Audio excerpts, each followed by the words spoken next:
Gotta tell you, there has not been much going on in DIECAST. It's not gonna start at Friday night, but take a look.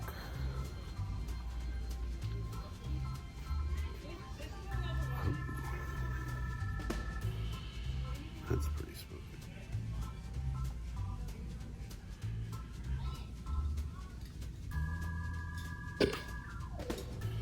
$18. Good Lord.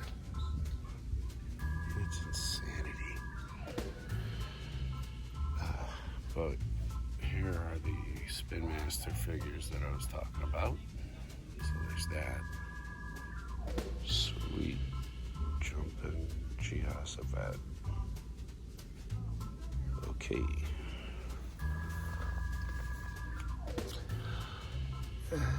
Give me a minute.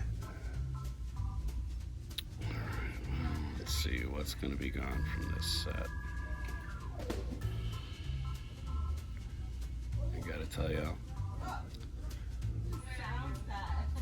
don't care about any of this.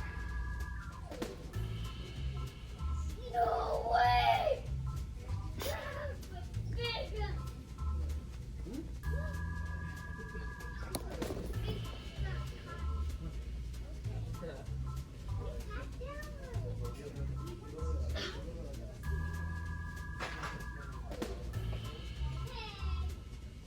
So after going through both of those bins, the only thing that really stand out to me is this 68 Ford Fairlane. It's nice, but I don't like the hubcaps on it at all. And the card art is, coolly retro. I like that. But nothing to write home about, and nothing I need in my collection. So, take a last look. It's the Cybertruck case that's sitting out here right now. Pink Fairlanes, the Chevelles, that kind of stuff. By and large, nothing really new. And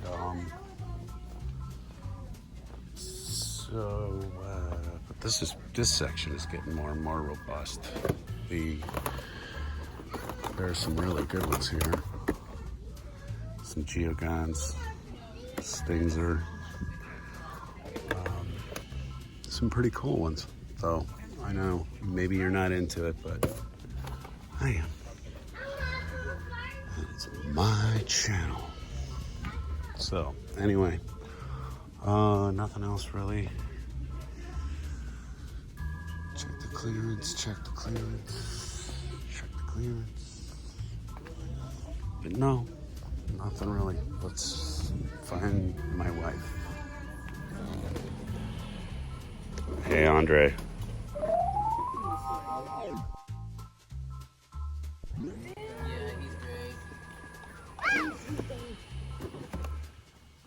And here we are back in the lab, everybody.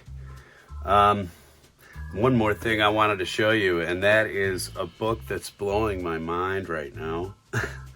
And I wanted to let you all know about it because the first issue is out there right now, and you can go to your comic book source and pick it up too. This is the new Fantastic Four. The Fantastic Four, as you all know, is Mr. Fantastic, the Human Torch, the Thing, and Invisible Woman. Do they call her Invisible Woman now, or Invisible Girl? I don't know. Whatever's proper, put it in your mind. This is a new Fantastic Four consisting of Spider-Man, the Hulk, Wolverine, and Ghost Rider, which couldn't be more bizarre, really, right? But essentially what this book is a continuation in some ways of what's been happening in the Fantastic Four lately, and in other ways it's sort of a branch off in a different story. it was explained to me that this was something that they did back in the 90s or something like that. I don't know, I was stoned at a concert somewhere. That's interesting. Ralph Macchio is an editor. I wonder if that's... Yeah. Anyway, I haven't looked at all the fine print yet, as you can tell, but I have started to read the book, and I'm probably halfway to 2/3 of the way through it, and it's really, really, really good. Let me see if I can translate some of the stuff that's going on. The Thing is a woman. Ben is involved with her, but he's not the Thing. Alicia is married to Johnny Storm. Wait, what the hell is going on here? This is not the Fantastic Four. Well, you're damn right. It's not the Fantastic Four. It's what's been going on in the Fantastic Four. So I cannot go into that backstory. I just picked it up from here. And there's a Skrull invasion subplot going on. There is an imposter who goes around in an old school variety, knocks out everybody in the Fantastic Four, and then goes on to use one of Reed Richards' weird machines to psychically pull in 4 random people from a database of superhumans on the earth to come help avenge them.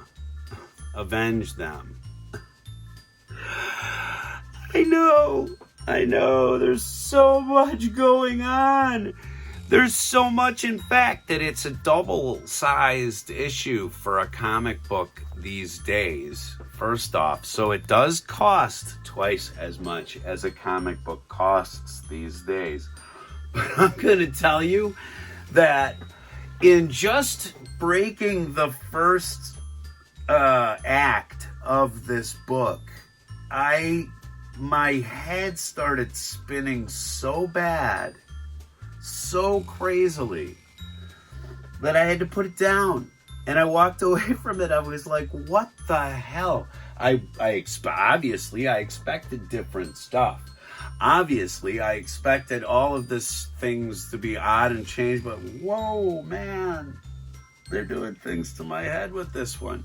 So, it is I believe it's a limited issue run. I think it's like a 6-issue run or something like that. So you're not going to get into this up to your hips and then go, oh God, you've hooked me up on, $60 worth of comic books that I've got to read to get to the end of this thing. It's and there are a variety of different covers out there too. There are like 2 or 3 variant covers that are really nice. So they're not always going to look like this one either, but go to your comic store and ask for the new Fantastic Four with Spider-Man, the Hulk, Wolverine, and Ghost Rider, and strap in. It is a ride. The artwork is great, as you've seen. I don't want to give away too much in there because that's just not what we do here. We don't spoil, and we don't ride other people's art unnecessarily. I don't want to give away the milk with the cow, or whatever stupid expression you want to put towards it. Anyway, go check out the new Fantastic Four. It's really good. We've got a quick opening here. If you've been following it all, I picked up the Dragonoid and the Scarpos for this game, Bakugan. And if this were the Pikachu, if you will, then this is kind of like Squirtle. If you know your Pokemon. I don't know my Pokemon. I'm making a guess on that, so don't quote me. But anyway, this is one of the main characters in the first anime. He's uses Trox here. Trox, the base character of Trox, is one of the older ones in terms of this generation of Bakugan. Anyway, gonna break them out. There's nothing on the back really to distinguish it. Their packaging is kind of good, kind of bad. Don't really talk about it much. But there's this back piece here that holds on to the playing card. And then also your core pieces. The core pieces are what actually trigger these balls. When the ball rolls over it, there is a magnet in the ball placed strategically so that if you roll this correctly across the play surface, you can get them to open on the chip that you're actually looking for, and the chips provide a power-up. So it's a battle system game, I know. If you're not into that, hang out a second. We'll be done with this quick. Please believe. Chew on that. Axel likes plastic here and there. Just to chew on, not as a polymer. Anyway, the thing comes with a Baku card. I'm kidding. These cards are the basic character information for each ball. So these are then multiplied or added or subtracted by what you pick up on these chips. Each player places chips, and then you, my God, they want to make sure that absolutely nothing gets to this card, because ostensibly it's a trading card game, but I got to tell you, I have never seen a deck, and I don't believe that the game actually works off of trading cards and amplitudes any longer. They're really just pushing the physical aspect of this game, which is to roll and get your multipliers by these chips, and then that's that. I have bought some materials, and I'm going to make a Baku arena. Yes I am. I got a couple of card mats. It's basically what you use to roll. So, tray shot.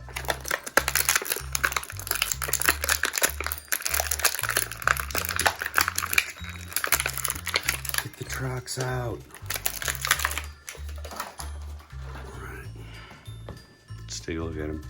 Each of these characters has a different way that it folds up into an actual ball.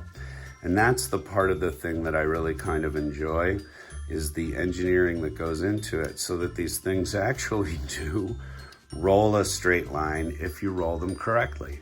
And if you see down here, there's a little sort of a flat spot. That flat spot is where the magnet is. And then all of this other stuff weighs and balances it so that it doesn't really lope, which is kind of cool to me. I don't know. I enjoy physics. Anyway, there's the Trox. He's out of his case, and he can join his friends over here. As you see with these balls, you just roll them across these. Oh, actually, it works on the... It works very well on the iron bar, too. Oops, maybe not so well. Well, it just opened one of them. Here, let's find your magnet. There's your flat spot. So we'll put them there. See? And then it pops open, and you have whatever you have on the bottom. Ooh, that would be a bad one. minus 500. Not good. So that would be a trap card almost. Anyway, there you go. A third Baku for my Bakugan setup. I don't know. I like these things. I'm not addicted. I promise. I'm not. But there's the starting lineup. Pretty cool.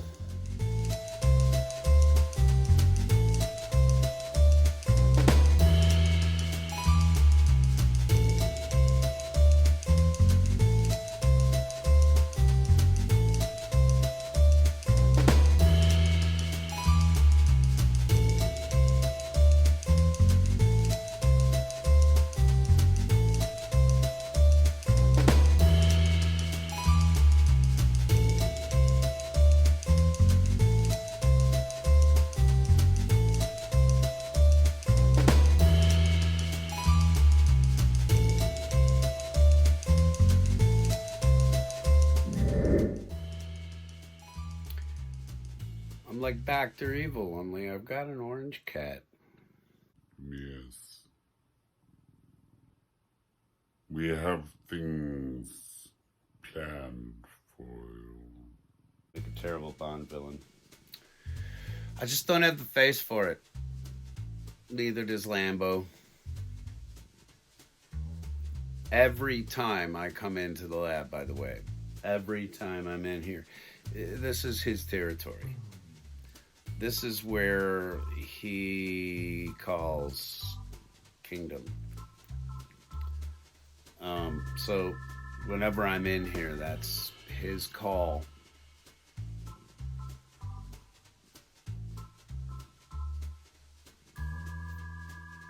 And we do a little of this. He sits here and nuzzles my beard for a while and drools. He's a drooling cat. If you're a cat owner and you've ever had a drooling cat when they purr, you know, he gets a good spit developed. Anyway, enough about my animals.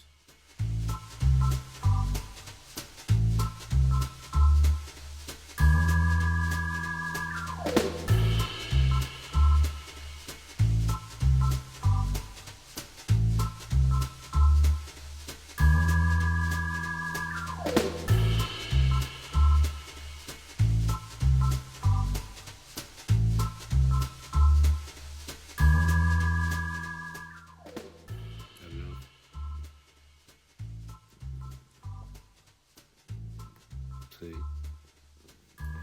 All right, time to get down. Good boy.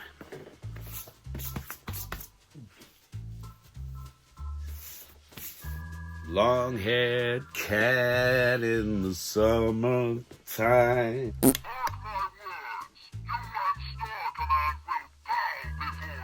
I'll get a copyright strike for that. There isn't much more going on here right now.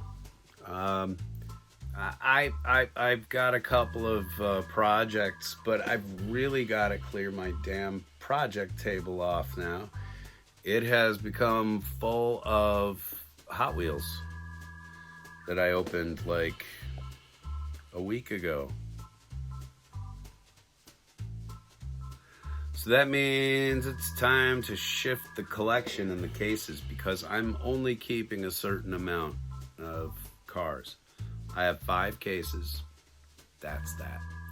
And so if I want to hang on to something, I got to make room for it, or it moves on to our toy basket, which is where our grandkids all get all their fun stuff to play with here, and or we donate them some other way. Anyway, thank you very much for coming out here to the Monkey Shine Lab and checking out what we got. It was a short one today. We just kind of went out, after dinner.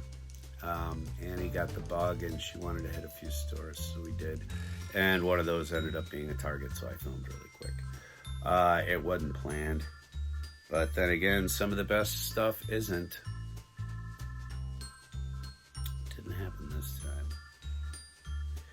But anyway, if you like what you saw, please like, share, and subscribe. We will be back with different content tomorrow.